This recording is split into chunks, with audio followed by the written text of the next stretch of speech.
ജെറമിയ 10-ാം അധ്യായം. വിഗ്രഹങ്ങളും ദൈവവും. ഇസ്രായേൽ ഭവനമേ, കർത്താവിന്റെ വാക്ക് കേൾക്കുക. കർത്താവ് അരുളി ചെയ്യുന്നു, ജനതകളുടെ രീതി നിങ്ങൾ അനുകരിക്കരുത്. ആകാശത്തിലെ നിമിത്തങ്ങൾ കണ്ട് സംഭ്രമിക്കുകയും അരുത്. ജനതകളാണ് അവയിൽ സംഭ്രമിക്കുന്നതും. ജനതകളുടെ വിഗ്രഹങ്ങൾ വ്യർത്ഥമാണ്. വനത്തിൽ നിന്ന് വെട്ടിയെടുക്കുന്ന മരത്തിൽ ശില്പി തന്റെ ഉളി പ്രയോഗിക്കുന്നു. അവർ അത് വെള്ളിയും സ്വർണവും കൊണ്ട് പൊതിയുന്നു. വീണ് തകരാതിരിക്കാൻ ആണിയടച്ച് ഉറപ്പിക്കുന്നു. അവരുടെ വിഗ്രഹങ്ങൾ വെള്ളരിത്തോട്ടത്തിലെ കോലം പോലെയാണ്. അവയ്ക്ക് സംസാരശേഷിയില്ല. അവയ്ക്ക് തനിയെ നടക്കാനാവില്ല. ആരെങ്കിലും ചുമന്നുകൊണ്ട് നടക്കണം. നിങ്ങൾ അവയെ ഭയപ്പെടേണ്ട. അവയ്ക്ക് തിന്മയോ നന്മയോ പ്രവർത്തിക്കാൻ ശക്തിയില്ല. കർത്താവെ, അങ്ങയെപ്പോലെ മറ്റാരുമില്ല. അങ്ങ് വലിയവനാണ്. അങ്ങയുടെ നാമം മഹത്വപൂർണമാണ്. ജനതകളുടെ രാജാവെ, അങ്ങയെ ഭയപ്പെടാതെ ആരുള്ളൂ? അങ്ങ് അതിന് അർഹനാണ്.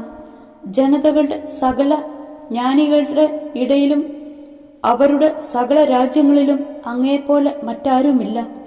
അവർ മൂഢന്മാരും വിഡ്ഢികളുമാണ്. അവർ പ്രഘോഷിക്കുന്ന വിഗ്രഹങ്ങൾ മരക്കഷ്ണമാണ്. വെള്ളിത്തകിടുകൾ താർഷീഷിൽ നിന്നും സ്വർണം ഊഫാസിൽ നിന്നും കൊണ്ടുവരുന്നു. ശില്പിയും സ്വർണപ്പണിക്കാരനും അവ പണിത് ഒരുക്കുന്നു. നീലയും ധൂമ്രവുമായ അങ്കി അവയെ അണിയിക്കുന്നു. ഇവയെല്ലാം വിദഗ്ധന്റെ ശില്പങ്ങൾ മാത്രമാണ്. എന്നാൽ കർത്താവാണ് സത്യദൈവം, ജീവിക്കുന്ന ദൈവവും നിത്യനായ രാജാവും അവിടുന്ന് മാത്രം. അവിടുത്തെ ഉഗ്രകോപത്തിൽ ഭൂമി നടുങ്ങുന്നു. അവിടുത്തെ കോപം താങ്ങാൻ ജനതകൾക്കാവില്ല. നീ അവരോട് പറയുക, ആകാശത്തിന്റെയും ഭൂമിയുടെയും സൃഷ്ടാക്കളല്ലാത്ത ദേവന്മാർ ഭൂമിയിൽ നിന്ന് ആകാശത്തിൻ കീഴിൽ നിന്ന് തിരോഭവിക്കും. തന്റെ ശക്തിയാൽ ഭൂമിയെ സൃഷ്ടിച്ചതും ജ്ഞാനത്താൽ ലോകത്തെ സ്ഥാപിച്ചതും അറിവാൽ ആകാശത്തെ വിരിച്ചതും അവിടുന്നാണ്. അവിടുന്ന് ശബ്ദിക്കുമ്പോൾ ആകാശത്തിൽ ജലം ഗർജിക്കുന്നു. ഭൂമിയുടെ അതിർത്തികളിൽ നിന്ന് അവിടുന്ന് മൂടൽമഞ്ഞ് ഉയർത്തുന്നു.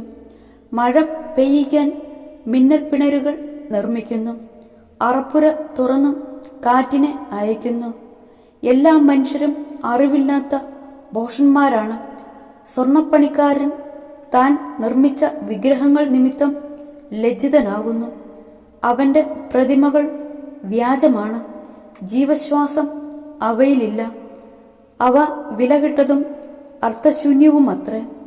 ശിക്ഷാദിനത്തിൽ അവ നശിക്കും. എന്നാൽ യാക്കോബിന്റെ അവകാശമായവൻ ഇങ്ങനെയല്ല. സർവവും രൂപപ്പെടുത്തിയത് അവിടുന്നാണ്. ഇസ്രായേൽ വംശം അവിടുത്തെ അവകാശമാണ്. സൈന്യങ്ങളുടെ കർത്താവ് എന്നാണ് അവിടുത്തെ നാമം. പ്രവാസം ആസന്നം. ഉപരോധിക്കപ്പെട്ട നഗരമേ, ഭാണ്ഡം കെട്ടി ഓടിപ്പോകുവിൻ. കർത്താവ് അരുളി ചെയ്യുന്നു, ഞാൻ ദേശവാസികളെയെല്ലാം ദൂരെ എറിയാൻ പോകുന്നു. അവരുടെ മേൽ ഞാൻ ദുരിതം വരുത്തും. അവർ അത് അനുഭവിക്കും. ഹാ കഷ്ടം! എനിക്ക് മുറിവേറ്റിരിക്കുന്നു, ദാരുണമായ മുറിവ്. ഞാൻ അത് സഹിച്ചേ മതിയാവും. എൻ്റെ കൂടാരം തകർന്നുപോയി, ചരടുകളെല്ലാം പൊട്ടി. എൻ്റെ മക്കൾ എന്നെ വിട്ടുപോയി, ആരും അവശേഷിച്ചിട്ടില്ല. എൻ്റെ കൂടാരം വീണ്ടും പണിയാനും തിരശീല വിരിക്കാനും ആരുമില്ല. ഇടയന്മാരെല്ലാം ഭോഷന്മാരാണ്. അവർ കർത്താവിനെ അന്വേഷിക്കുന്നില്ല. അതിനാൽ അവർക്ക് ഐശ്വര്യമില്ല. അവരുടെ അജഗണം ചിതറിപ്പോയിരിക്കുന്നു.